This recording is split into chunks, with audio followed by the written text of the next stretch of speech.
Welcome to the Biz Bash podcast, where we make biz strategy a piece of cake. I'm Elizabeth. And I'm Cami, but you might know us better as Eliza Ann Calligraphy and Cami Monet. We want to help you, our fellow stationers, artists, and calligraphers, confidently build a profitable and personality-driven creative biz. We're here to share our honest-to-goodness advice and actionable strategies for ambitious artists. So put on your party hat, quit being a procrastinator gator, and let's get this party started. Hello, everybody. Welcome back to the Biz Birthday Bash podcast. Today, we are here with a wonderful guest, Lindsay Williams of... Can you remind me your business name for stationery, Lindsay? Because I know you do education as well. Yes. So the stationery business is Hoopla House Creative, and the education is Lindsay J. Williams. Okay, lovely. Thank you so much. So Lindsay is a mama, wedding stationer, and educator based in Niagara Falls, New York. Yes, people actually live there. Through personality-packed content and out-of-this-world customer service, Lindsay has grown her wedding stationery company from $30K to $300K in yearly revenue in just 5 years. As the host of the Build That Business podcast and creator of the Wedding Booking Blueprint, she now shares tips, tricks, struggles, and triumphs from her experience building, growing, and scaling a successful wedding business. Her goal is to empower wedding professionals to use their own voice and story to create meaningful connections, to build the confidence they need to recognize the unique value they bring, and then to share that with their customers. Through a mix of step-by-step strategies and simple content ideas, she'll be your biggest cheerleader and tough love coach. So, Lindsay, welcome. We are going to have so much fun talking today. I just know it. Hi, girls. Hi, Elizabeth. Hi, Cami. First of all, thank you so much for having me on the show. I am so excited and grateful to be here. I'm a huge fan of the show, longtime listener. So we're going to have so much fun today. Yes, we definitely are. And Lindsay, I completely recognized you from your branding immediately because I was like, Lindsay Williams. And your name didn't click at first because in my head, you're Hoopla House Creative. And then I clicked over to your website and I was like, oh, I see her all the time. Yes, I love this girl. So your branding's on point. So just had to throw that out there. Thank you. It's so funny. I never remember people's names. I only remember their business names. So yeah, I'm really excited to talk to you today. I know you do a ton with helping other stationers get started, and it's going to be a really good conversation. Yes.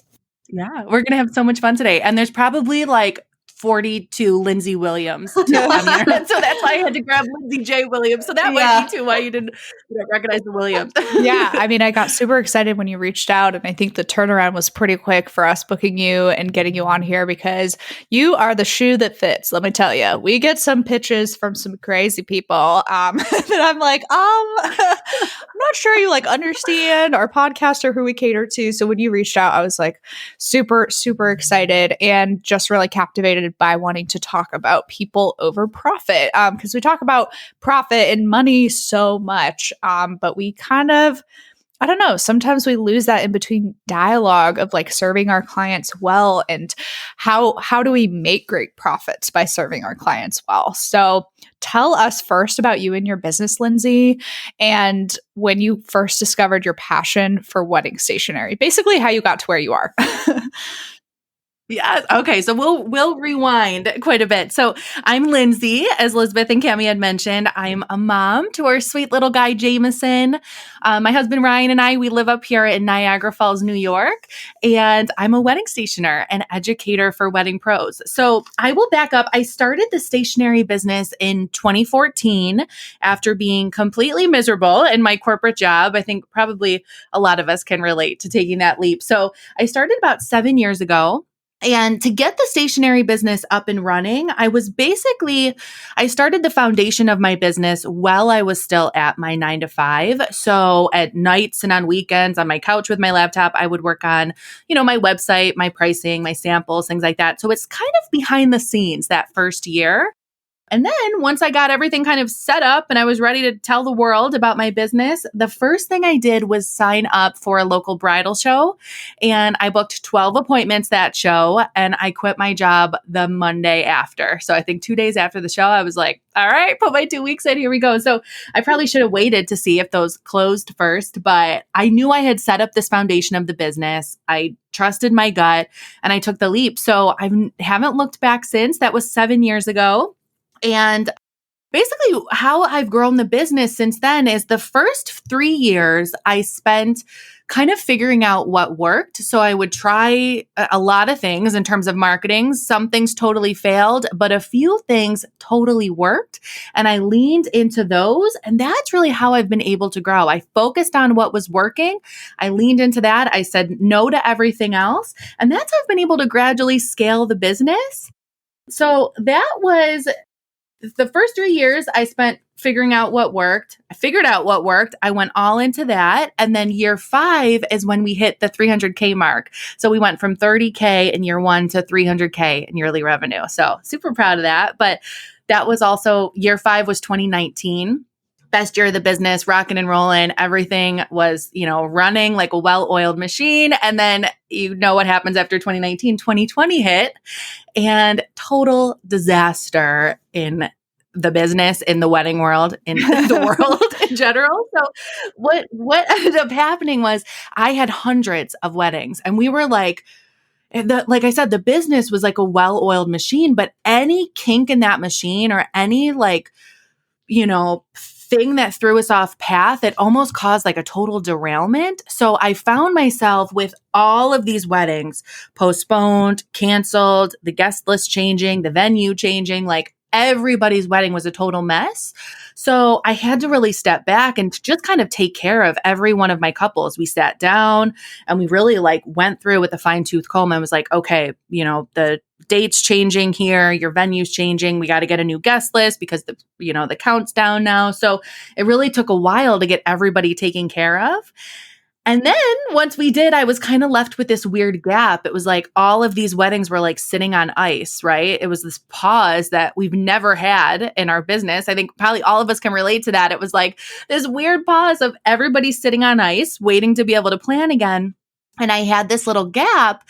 And in that moment, as difficult as it was kind of a blessing in disguise because I was able to kind of listen to this little tug in my heart or this calling to possibly start this education business, to start teaching other wedding pros what I've figured out all of these years. So that's really the moment, I would say August, September of 2020, where everyone was taken care of. They're waiting to plan. I had a little pause. So I was going to jump into this education side. It was kind of now or never.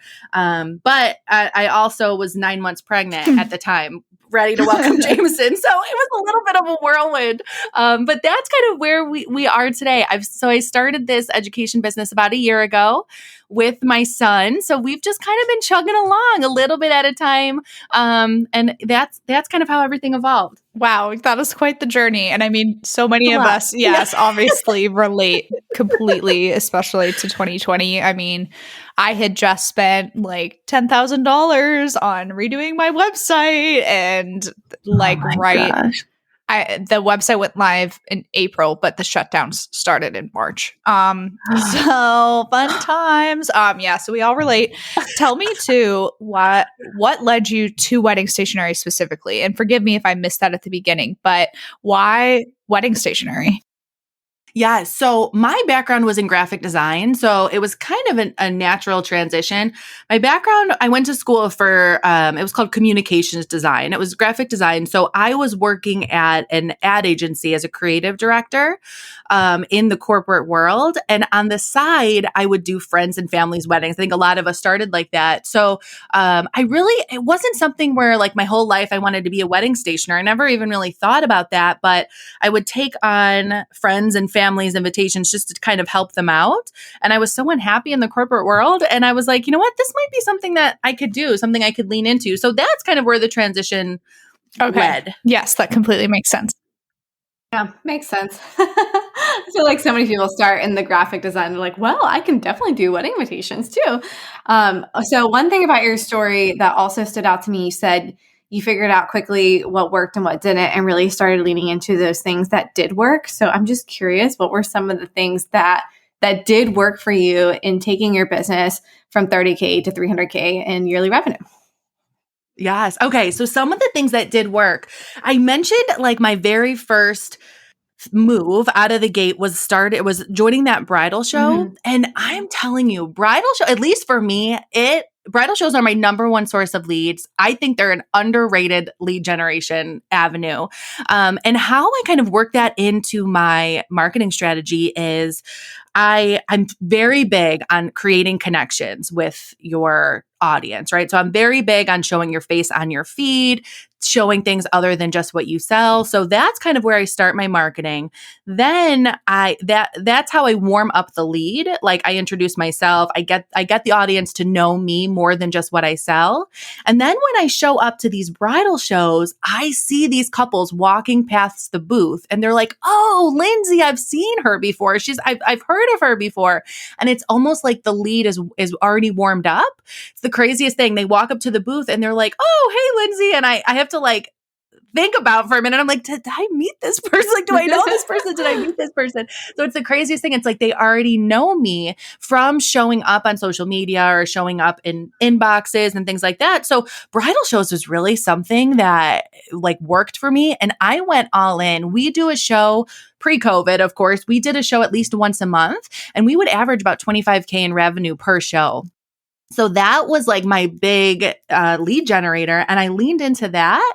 And then when COVID hit, that threw a huge wrench in the plans because all the shows were canceled. So I kind of still use that same strategy as far as creating connections, warming up the lead, and then getting in front of the couple when they're ready to make a decision. So when it wasn't bridal shows anymore, it was things like social media or things like I had a huge email list. So it was things like getting in their inbox when they were ready to make the decision because I had their wedding date.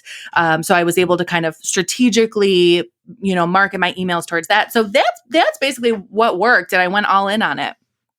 Yeah, I think people forget about bridal shows that I feel like 20% of the battle is showing up and the other 80% is follow-up.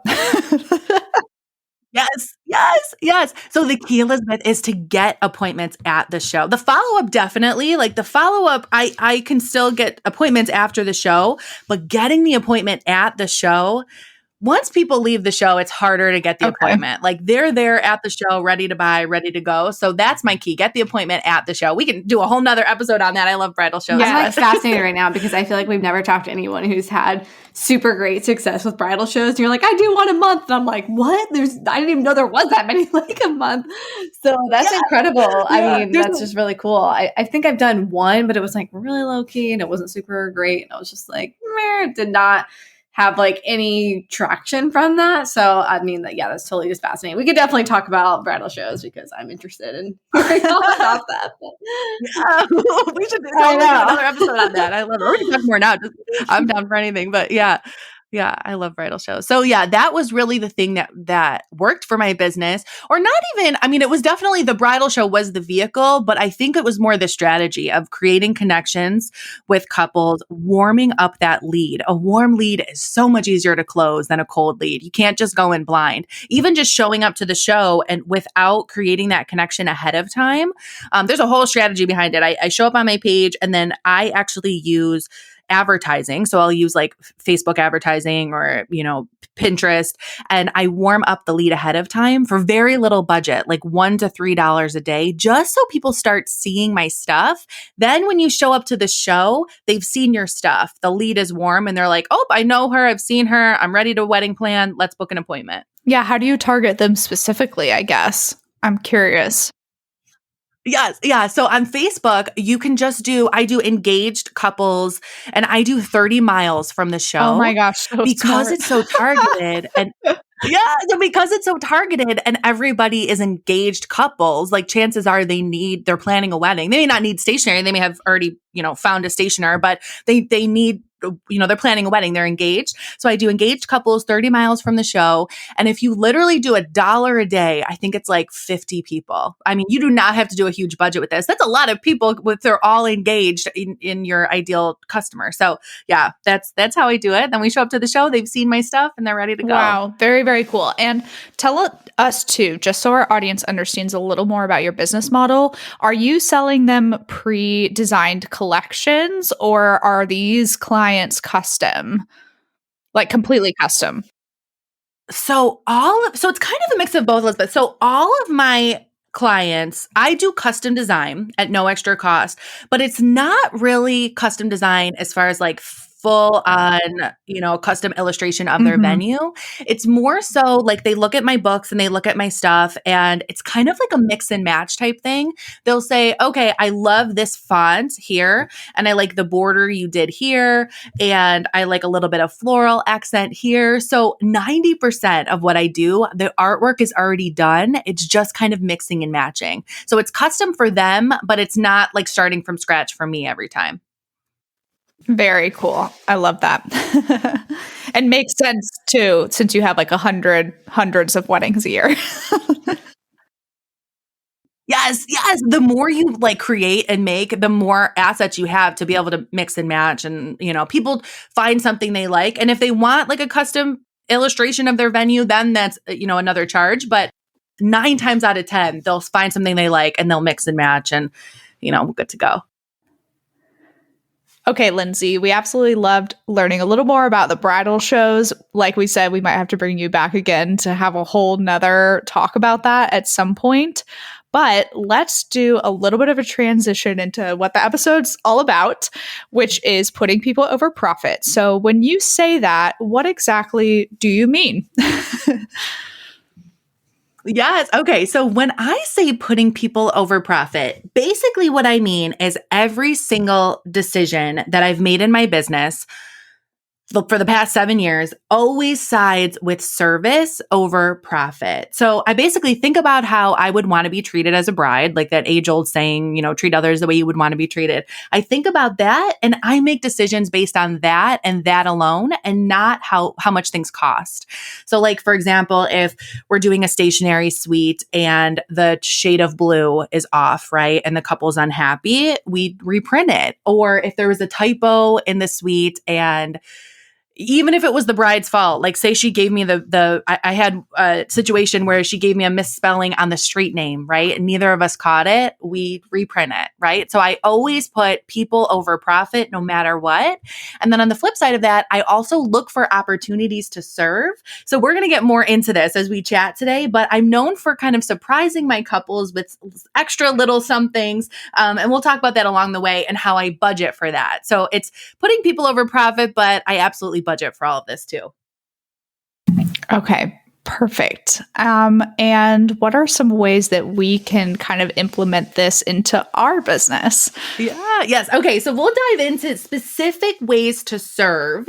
I wrote down a list of a few, like kind of like the top ways that I serve my couples. I add surprises, or I put people over profit. So the first way I would recommend kind of implementing this in your business is look for opportunities to serve. So sometimes these opportunities are disguised as setbacks or inconveniences. So this might take a little bit of a mindset shift and kind of some reframing, similar to the example we just said about needing to reprint something. That's a nightmare for stationers. That's like the worst case scenario, right? But I want you to think about when these things happen as opportunities to serve your clients, opportunities to shine, to show your true colors, to show what it really means that you're committed to people over profit. Another example is like maybe a client needs a little bit more, for lack of a better word, like hand holding. Like I had a mother of the bride who we were ready to do envelope printing, and I asked for an Excel file so I could do the data merge, and she had an address book of all of her guest lists handwritten, right? And when I kind of asked for the Excel file, I could see that anxiety in her face. She didn't know how to put it all together. The bride was very busy. So I just said, you know what? Take a picture of the addresses. I'll get them in the Excel file. All I ask is that you proof the document for me. So what took me just a couple hours, yes, it takes my time, but what took me a couple hours was worth it tenfold, because this mom refers me to so many people after. So what I could have looked at as a total nuisance, a total inconvenience in my business, I was like, you know what? This is an opportunity where I'm going to serve. It's going to help this mother of the bride. It's going to take stress off both of them, the mom and the bride. And I just took a couple hours, put on some Christmas music, and filled out the Excel file for them. So, and I think a lot of times we stress about this stuff. It's like I could have went back and forth trying to teach her Excel, trying to, explain why I need it, or I could have just jumped in and helped her. So that's number one, look for opportunities to serve. Okay, okay, I'll keep going. And I always say, like, when you go above and beyond like this, above and beyond customer service, this kind of acts like your own self promotion, but done with grace, right? So, like, it's definitely, you do it because you want to serve, you do it because you put people over profit, but it's self promotion, guys. When you serve people like this, it gives them stories to tell, it gives them experiences that they're going to remember. So, it's absolutely self promotion. I mean, definitely it's serving, but it's self promotion too. So that leads me into the next point: show empathy and serve with grace. So this came up a lot during the pandemic, during the past 18 months. We were put into situations that we never had to deal with, right? We were talking about what a total mess everybody's wedding was. So a lot of people had to change the dates. We had to send, new date, new details. So for all of my couples that this happened to, and there were hundreds of them, I did the change the dates at cost. I looked at this as an opportunity. I was like, okay, this is a nightmare for everybody. How can I take this and serve here? How can I use this opportunity to give them a good experience, to use this as customer service? So I did all the change the dates at our cost. We weren't in the position to lose money on this. It was hundreds of them. So I did them at cost. So they paid for the paper, the printing, right? I did it all at cost. And then on top of that, I threw in the envelope printing free of charge. This was just a nice little touch to take off some stress because no one wants to handwrite all of these envelopes for their change the dates. And when you think about it, when I do envelopes in-house, when I print them here, they're 8 cents an envelope. So an order of 100 invitations, if I'm printing these envelopes, that's $8 for the printing. Of course, there's the envelope cost too, but the cost out of my pocket was marginal compared to the stress it relieves the couples, and it gave people a story to tell after. I guarantee these hundreds of couples, they're asked at every holiday party, every time they see someone, how's wedding planning going, right? And they have 2 stories. They either have the nightmare, right? The nightmare of vendors holding their deposits, not being flexible, or they have the stories of the vendors who showed up and helped them. What side do we want to be on, right? So the financial cost of this, from a business perspective, the financial cost is absolutely worth the referrals and the recommendations that I got from it, right? We can look at this whole nightmare of a year as a setback, or we can look at it as some opportunities to serve, to take off some stress from people. This is like mind blowing to me, Lindsay, because this is the stuff that like drives me bonkers. And I'm like, yeah, I'll do that for an extra this much. But then there are some clients where I will bend the rules and do these things like you're mentioning. And so I'm just like fascinated by the way you have run your business and the way you positioned it as these ways you're serving and giving them that extra, like beyond extra step is really, it's more like a self-promotion kind of thing because they do have that story to share. And you're right. Like when they're talking to their friends later, it's not just like, oh, had the worst vendor who did this, but oh my gosh, you wouldn't believe what my wedding stationer did. She went above and beyond. And that is worth its weight in gold because that does get you referrals. If you have a business that's based on those type of referrals, this makes a ton of sense in terms of getting those really, really positive stories and really glowing reviews that just show your character and how amazing your business is. Yes. Yeah, 100%, Cami. I totally agree. And on top of it too, it makes the whole process so much less stressful for us, right? Like so many of my couples were just on edge. And I think a lot of us can relate to this. So many of my brides were just like very anxious, very on edge, kind of took it out on us sometimes, right? Like they were just stressed out. But when I did this stuff for them at the beginning, the whole process was like so much less stress for both of us involved because they were like, okay, like she did this for us. She took care of us. Now we're all going to have like a nice experience moving forward and we're all going to work through this. And it's not so much like it could have definitely been the wrong way. As far as like the stress level through all of this, of course there was stress. Like it was a stressful year on all of us. But I think because I started from the get-go, like just diving in and taking care of everybody, it's just kind of flipped it a little bit. It's smoother sailing, not smooth sailing, but smoother sailing through this whole thing. Do you ever feel like there's a point where some of your clients have taken advantage of the above and beyond that you go to? I'm just curious because I feel like I've had some clients that absolutely would.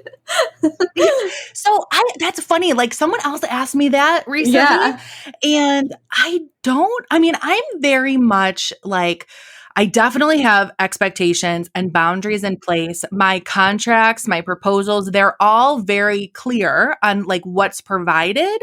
And when I do this kind of stuff, it's very much, it doesn't happen all the time. So I really don't have a lot of people that take advantage of it. And I'm very quiet about it too. Yeah. Like I don't shout from the rooftops, like I will reprint 5 times if we need to. And I really don't reprint 5. Like I wouldn't reprint 5 times. I totally get it. Yeah. So I really don't think so. I mean, I would really have to think about it. And I've served over 1,500 couples. So and not really, but I definitely set those expectations and those boundaries up front. I think that is so important. As we're talking through this, you got to make sure that your contract and your proposal is solid on what you're going to offer. And then these things are kind of bending the rules, right? Yeah. As Cami said, contracts are in place for a purpose, right? You don't always have to do this, but yeah, definitely. Yeah, I have definitely bent the rules of my own contract on things where, like you said, when something goes wrong and it's like, well, this is the opportunity for me to shine, like reprinting the envelopes or printing a couple of extras. Like, yes, it says in my contract, like, we're not going to do that or it costs this much, but something that has a super low overhead and I know is going to reap a ton of reward from this couple who is spending a lot of money with me. I'm like, yeah, I'll do that for you. Let me go ahead. Like, typically the contract says this, but I will take care of this for you. And then there are some clients who our relationship hasn't been super great. So I'm like, yeah, that's going to be this because I know they would be the type who would continue to take advantage of it. But I feel like mine's on a case-by-case basis. So mine's like putting some people over profit. Okay. That's what mine is, Lindsay. But I mean, if you respect me, I'm going to respect you. I feel like that's how my client relations have been.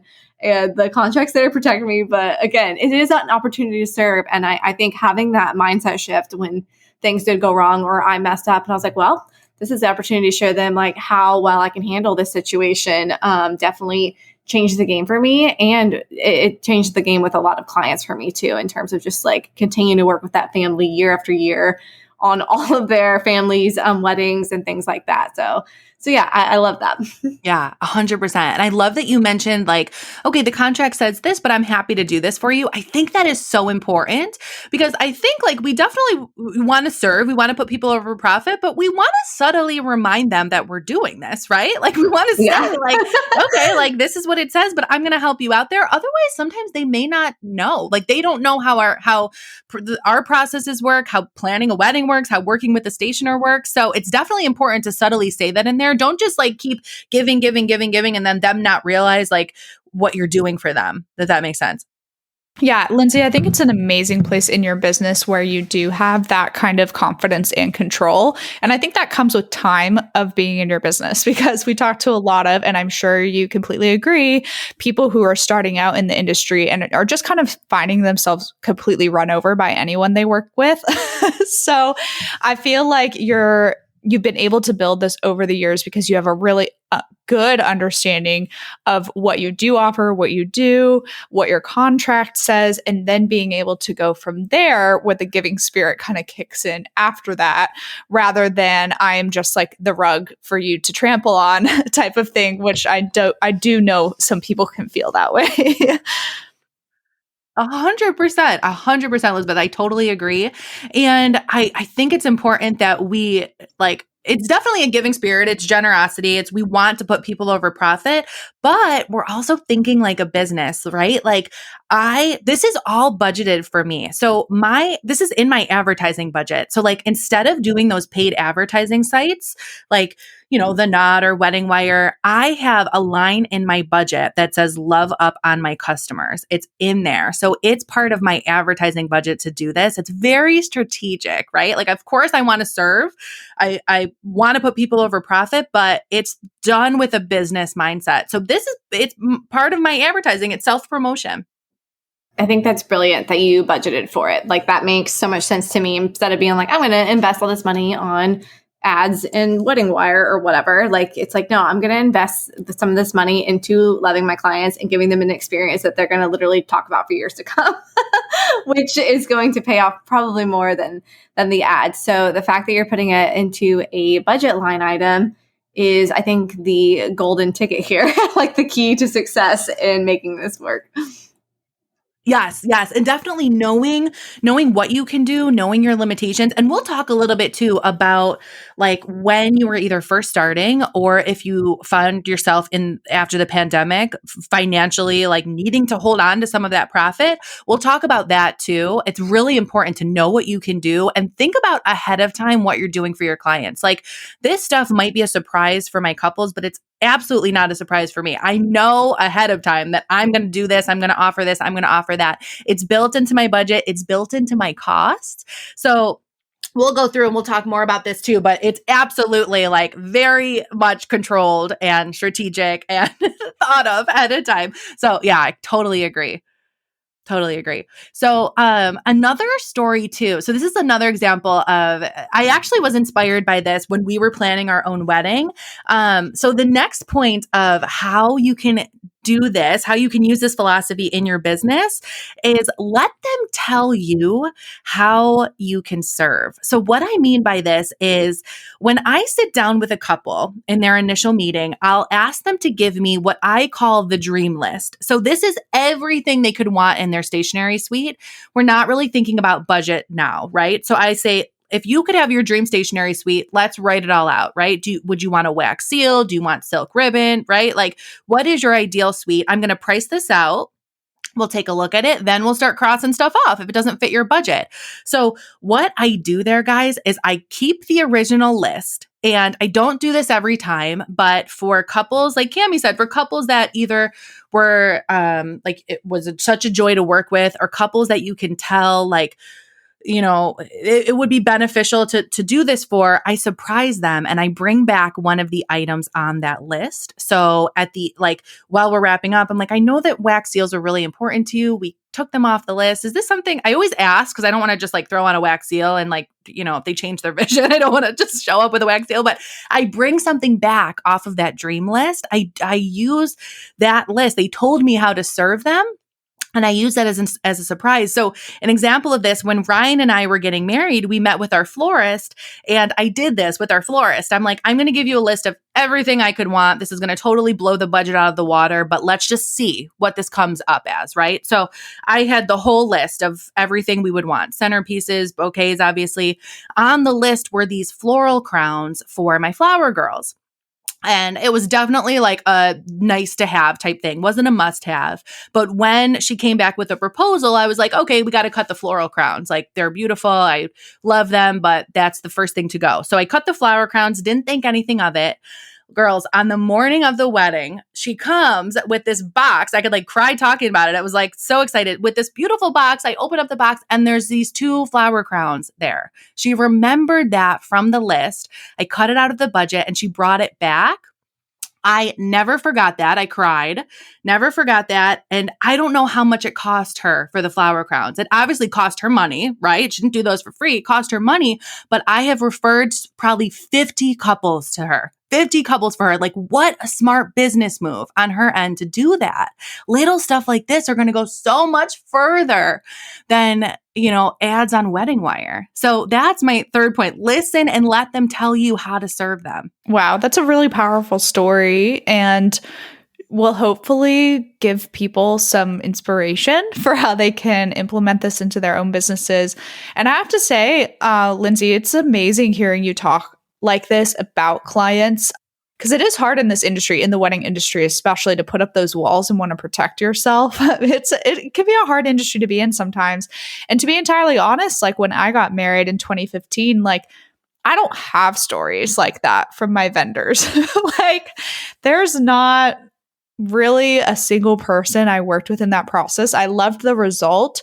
Did I love the process of it? I'd have to ask my mom too, because she was so involved. But the biggest thing I remember is certain items at our wedding day that got lost and were never recovered again. So that kind of like leaves like a weird like stamp on it, right? And I'm like, man, if I had like a florist like that in my day, or the planner or whoever it was in my day that made me feel like that. I remember that I absolutely loved our photographer, but not because she did like a grandiose gesture. I just loved her because she was good at her job. But it's powerful. It's like really powerful stuff. That's all I'm trying to say. It is. It is, Elizabeth. And that's the exact point. Like, nobody does this.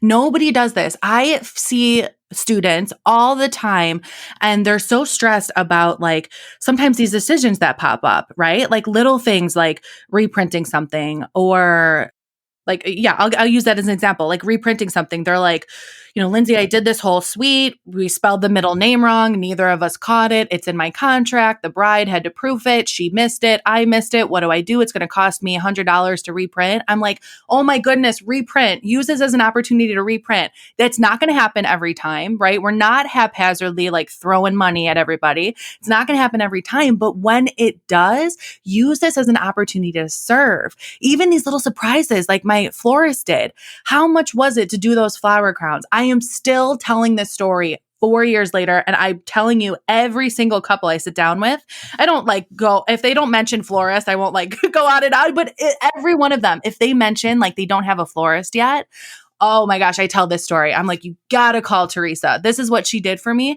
I'm not, when I say 50 couples, that's probably low. Like I've referred so many people to her because of this. It's the stories that people tell. People don't do this anymore. And we spend, whatever money a month on these paid advertising sites or even going through the Starbucks line. I love Starbucks, right? But we spend money haphazardly. And then when it comes to serving our clients, it's like so agonizing for us. Sometimes we second guess everything. We can break our own rules. Yeah, I feel convicted.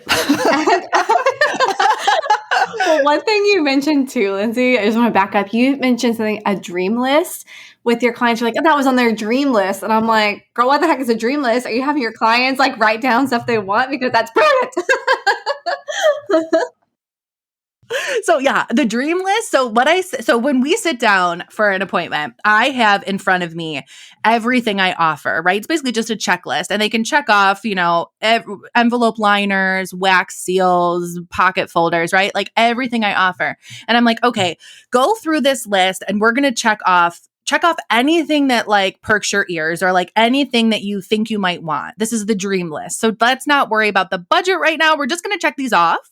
Then I'm going to pull up the pricing. And I do this right in front of them. I do the prices right there. Then the proposal comes in and say it's, $3,000 over their budget. And they're like, okay, I got to get this down to 2,500. So we're going to take off this, this, and this. So the extras end up getting taken off. So they're like, maybe we won't do envelope liners. Maybe we won't do the wax seal. They'll start taking stuff off the list. When they leave, like then I don't say this right there, but like if they become a client and we have a great relationship, I will then take a look at that original dream list. And just like my florist brought back the flower crowns that I had to take off because of the budget, I will often like bring back something that they wanted.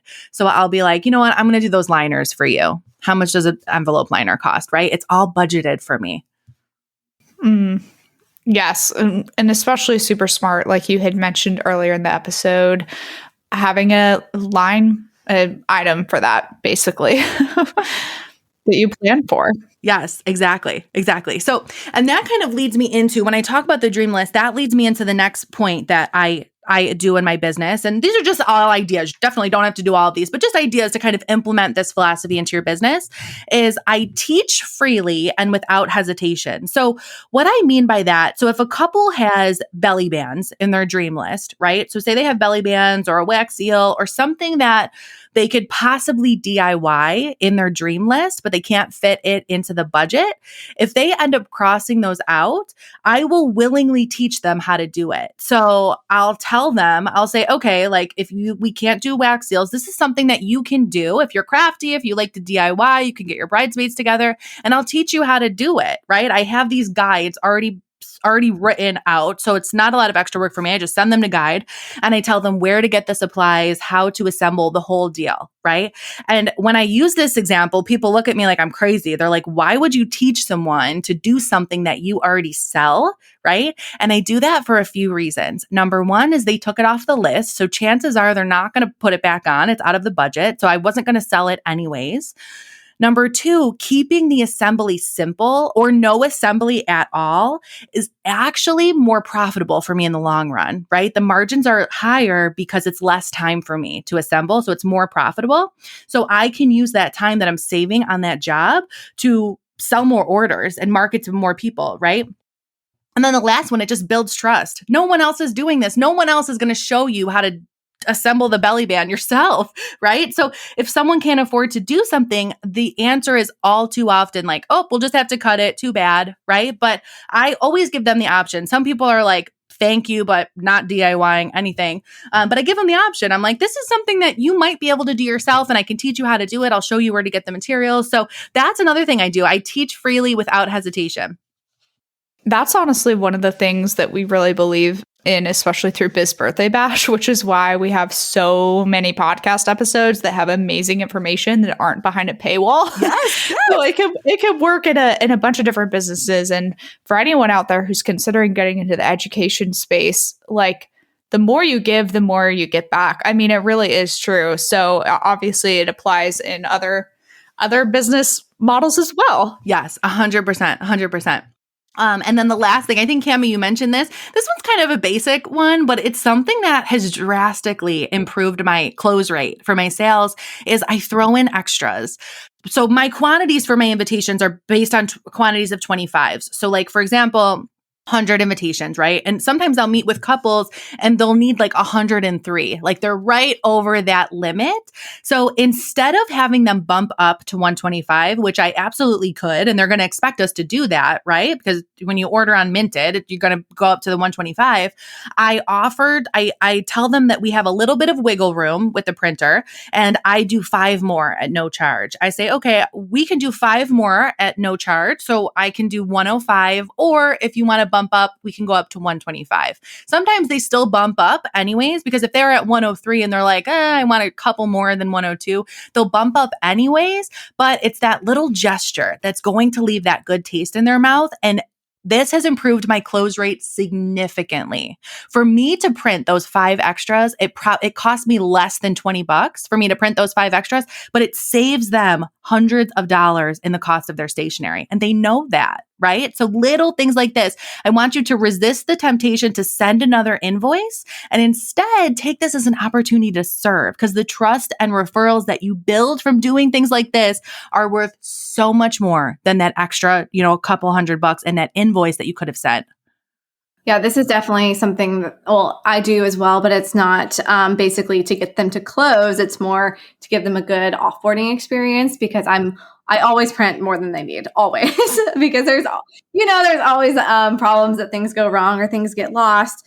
And if they're like, I actually need to send 3 more, these all got ruined, or I forgot 3 people or 5 people, I just go ahead and take care of that. And that's something that I'm like, this is kind of built in. Now, if they were like, I need to send 50 more, then I might be like, oh, okay, well, that's not quite built in. I can do it at cost or something like that. But Lindsay would be like, I'm giving you 100 more. Okay, you can invitation, get an invitation. But that is something that I have definitely built into my process, because I feel like I have almost every couple has come to me in a panic at the end, being like, 1 got ruined. Is there any way, please? And I'm like, girl, I got you. Like, we have more to send. Like, don't panic. I always order extras.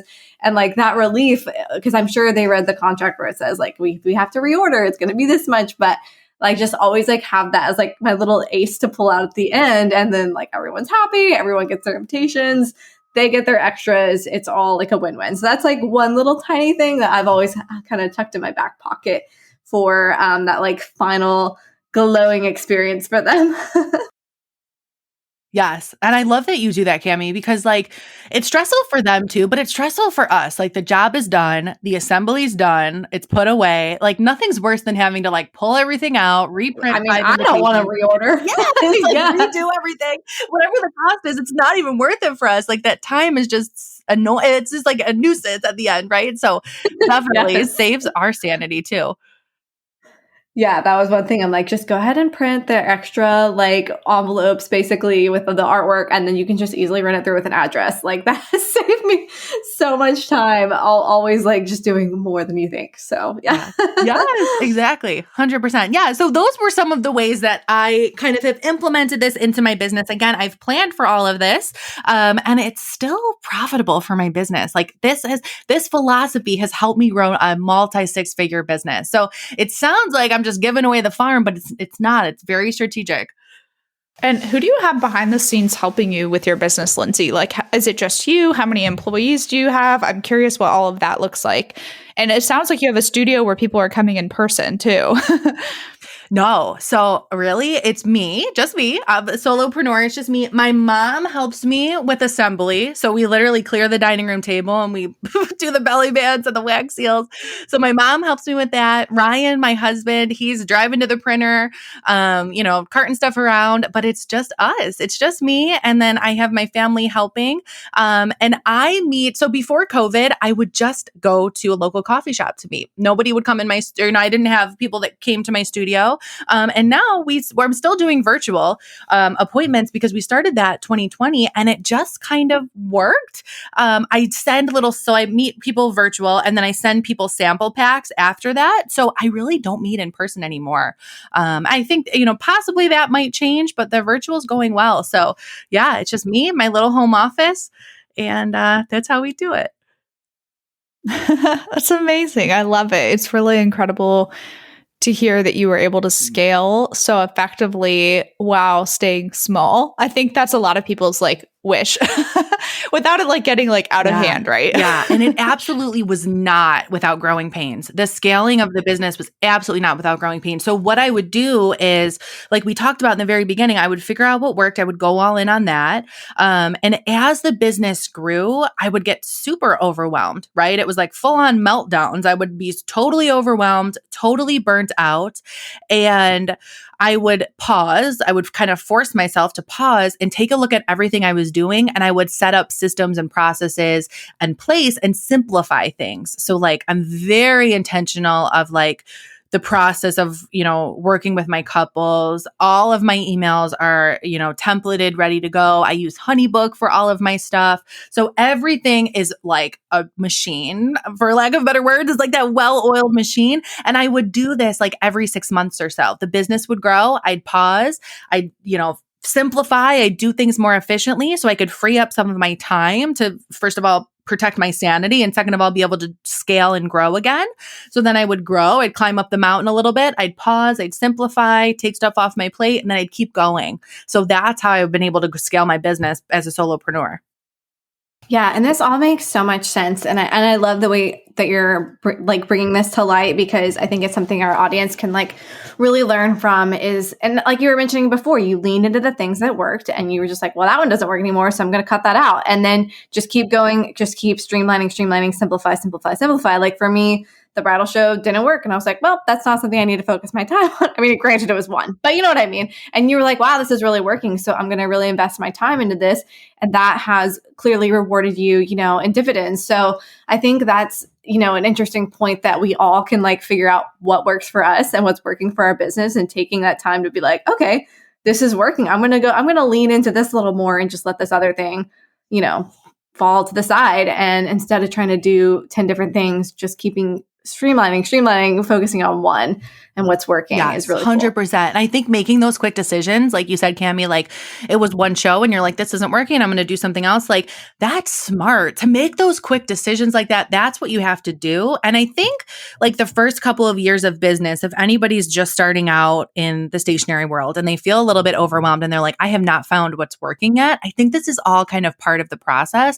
Those first few years, it was a slow growth. Year one, it was $30K in yearly revenue. Year two, it was $50K. It was a slow growth. And once I figured out what was working, like we said, we went all in on that, and it was like throwing fuel on the fire. It's like it ignited. The business blew up from there. So if you're still in those first few years, this is natural, this is normal. Don't worry if you're I'm trying all these things, nothing's working. Keep trying and trust your gut enough that if something's not working, scratch it, right? Don't feel like you have to do everything everywhere. For example, Clubhouse works for a lot of people. I didn't even try it because I'm this is working for my business. I'm going to keep going. I'm going to keep going all in. Same with TikTok. I don't use TikTok and it works. I know it works for businesses, but I'm I found what's working here. I'm not going to spread myself too thin. I'm just going to keep going all in on what's working. Yep. We have to figure out how to conserve our energy and where to best put it. Especially when you're a one-woman show. 100%, yes. Tell us a little bit too, Lindsay. Tell us more about like the educational things you are offering. So now that we've kind of covered the people over profit aspect, we'd love to hear about you. Tell our audience the offerings, where they can find you, Instagram, website, all of those great things. Yes, I would love to. So first of all, this was so much fun, girls. I loved chatting with you. So much fun. And I'd love to chat more about this. So if anybody has questions, hop on over and ask me. I would always love to chat. So you can find me. My website is Lindsay J. Williams. There's a ton of freebies and resources there. That's my Wedding Pro education site. So that site is Lindsay J. Williams. You can grab all of the resources, the free resources at lindsayjwilliams.com/freebies. I also have a private Facebook group called Build and Scale Your Wedding Business. All are welcome to join. The direct link for that is lindsayjwilliams.com/group. My podcast is called Build That Business. Definitely come on over and tune in. Cammie and Elizabeth, I know we're planning a time for you ladies to come on, so I can't wait for that. I'm so excited. We'll make sure we try to schedule that before February for little one comes. So I'm excited for that. And then on Instagram and Facebook, of course, you can find me at Miss Lindsay J. Williams on Instagram and Lindsay J. Williams on Facebook. Oh my gosh. Thank you, Lindsay. This was such a fun episode. And I just really appreciated hearing like a different perspective on running your business. So, and you're just like a ball of energy. So I loved it. Thank you, girls. This was so much fun. Thank you so much for having me on again. Yeah, it's a pleasure listening to you. Very well spoken and like have all your points laid out. And I'm like, yeah. We love well organized points on podcasts. Yeah, you are more organized than us. Like people are gonna be like, wow, this is so put together. No, I'm just kidding. Good. I'm glad it went well. Sometimes I just kind of ramble and I'm like, I don't even know what I said. Not rambling at all. No, all of it is super helpful. Okay, you guys, you know the drill. If you want to leave us a rating or review for the podcast, please head over to iTunes to do so. It means the world to us. Do not forget to take a screenshot and share on your stories. Tag Lindsay, tag Cammie, tag me so that we know that you guys are listening and enjoying it. And if you have questions, Lindsay said you are more than welcome to follow up with her. Make sure you check out her resources. But you guys know we always do our Q&Cakes, and you can find the place to submit those at bizbirthdaybash.com. And scroll down to the bottom. There's a little button in the footer there that'll take you to that page. So yeah, that's pretty much it. Thank you again, Lindsay. That was wonderful. Thank you, guys. Thanks, girl. See you later. Bye. Hey guys, we just wanted to hop in and talk about one of our amazing resources, the A to Z directory. All of us have thought at some point, how did she do that or how did she make that? And maybe you don't know where to start or how the heck to produce this amazing product you've dreamt up. Well, the A to Z directory is the missing puzzle piece in your biz, you guys. Seriously. So it's built in the form of a yearly membership, and it's your one-stop shop for finding suppliers and vendors for all the things. Literally where to print everything from custom invitations, greeting cards, mugs, koozies, acrylic printing, letterpress, custom ribbon. I mean, the list goes on and on and on. And it literally goes from A to Z. From acrylic printers to zipper pouches, we have it in the A to Z directory. We want to help all of you search less and create more with this list of 300 plus vendors and suppliers. Don't worry, they're very organized. It's not going to be overwhelming and confusing when you join. And this membership also includes access to a private Facebook community. It's incredibly active and involved. And if you need a question answered fast, that is definitely the place to go. Yeah, our Facebook group really is the best. You guys, everyone is so helpful in there. And we're in there too, answering questions you guys might have. So it's a great way to get access to us and ask us things without sliding into our DMs. So we're more likely to answer you in the Facebook group, just saying. Anyway, also in the Facebook group, this is new for 2020 and we're really excited about it. We are hosting monthly Power Hour Q&A sessions that are live, and these are only available to our A to Z directory members. So you can hop in with us live and ask us all your burning questions in real time and just hang out with us every month. And we do these at different times so you can actually be there live, and the replays are always available in the Facebook group for members. This resource is priced at $147 a year, which honestly is extremely affordable and is full of so many benefits, such as exclusive vendor coupons for members only. And we would love to have you guys join. Seriously, it's kind of like our family and our tribe. So visit bizbirthdaybash.com/directory to sign up today and use coupon code podcast2020 to receive $20 off your first year. That's podcast, all caps, 2020 for $20 off your first year. We can't wait to see you in the Facebook group.